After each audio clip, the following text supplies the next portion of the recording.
We're here in Laguna Beach, California. Lucky enough to have Bernard Kerr here. He's doing some off-season training. So many people, like you were saying, Bernard, like roll the bike out of the garage or even out of the shop and never think about it, or even just think about brakes or just think about suspension. And there's so many other things on the bike that you can adjust to make it your own.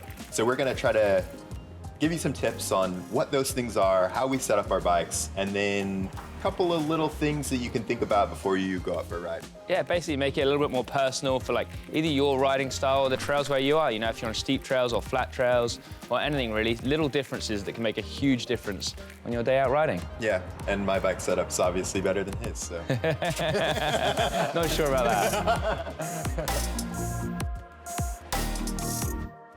So, Bernard, I feel like let's start with tires. Like, the thing that I think about a lot is like tread pattern. So what are some of the things that you think about when you're choosing a tread pattern for kind of different conditions or even different steepness? Yeah, it's super different. I would say with like Pivot as well, like where they are in Arizona, you'd need a very different tire than we'd need in England, and you might need a different tire here in California. So really just kind of reading the trail and seeing whether you need a mud tire or a dry tire or like a really fast rolling one. So many different things to take into consideration, and then obviously PSI, like how much pressure you want in it. Yeah.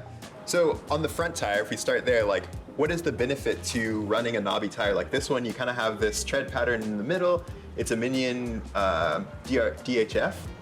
And then you have a little bit of a channel, and then you have these knobs on the outside. So this would be considered a dry tire. And why would this not work well in the wet?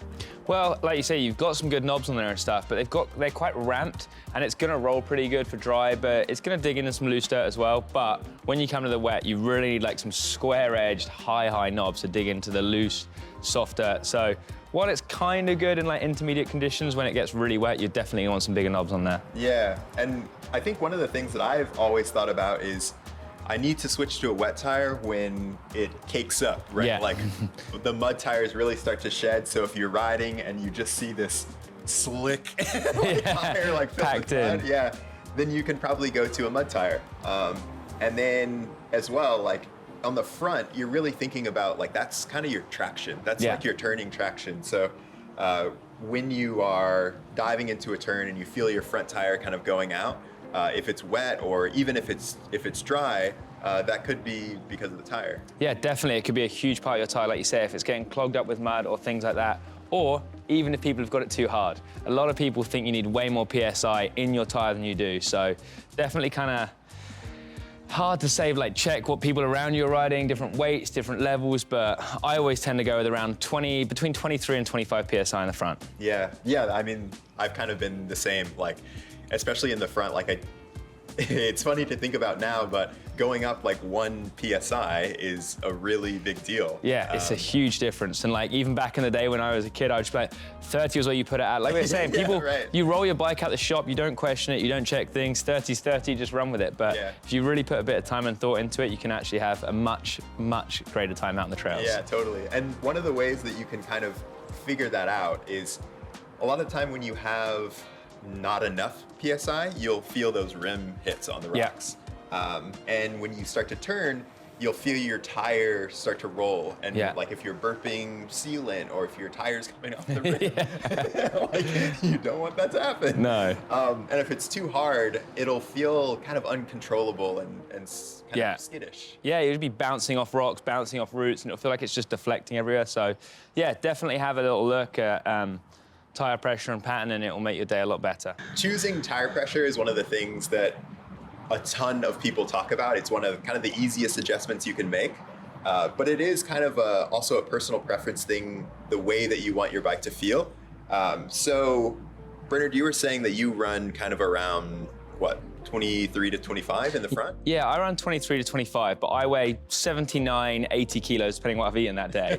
So a lighter rider, like Emily, that also rides my team, she's around like 20 to 22 PSI. Even on a really wet day, she might be 18, 19. So your weight definitely comes into it as a factor, because obviously the heavier you are, the more weight you're putting through your tire. But yeah, my pressure's around there. It's just a really good like medium ground. It rolls really well at 24, 25 PSI, but also it's got real nice compliance and you've got a bit of soft and like give in the tire, you know? Yeah, that's true. And I feel like the way that you kind of find those kind of bounds is, for me, like one of the things I always thought about, if it's too low a pressure, then I'm gonna be hitting my rim on rocks all the time. If I'm, feeling good that day, my tire might be rolling in the turns and things like that. You feel a little bit squishy. That is one of the things, like a lot of times people think that their suspension is too hard or too soft, but you're actually, the first little bit of travel is actually your tire. Yeah. Because if you look at like a slow-mo, you'll actually see the tire compressing into the rim over rocks and bumps, and especially in turns. And so like finding that upper bound for tire like pressure, what do you kind of normally think about there? Just deflection, really. Like if it's pinging off stuff, or I feel like I'm losing traction in the turns, if my front end's starting to push, I really have to think like, oh, maybe I've got like a pound too much in there or whatever. So it really is that with trial and error, but I guess I personally enjoy that. If you're out on the trails and you can do the same trail that you know a few times, you can get a good feel for it. But like, right, I know on this turn, normally I feel good with this, or I know on that turn, this is good. And you see like the trade-offs, what's good, what's bad, and hopefully you find a good pressure.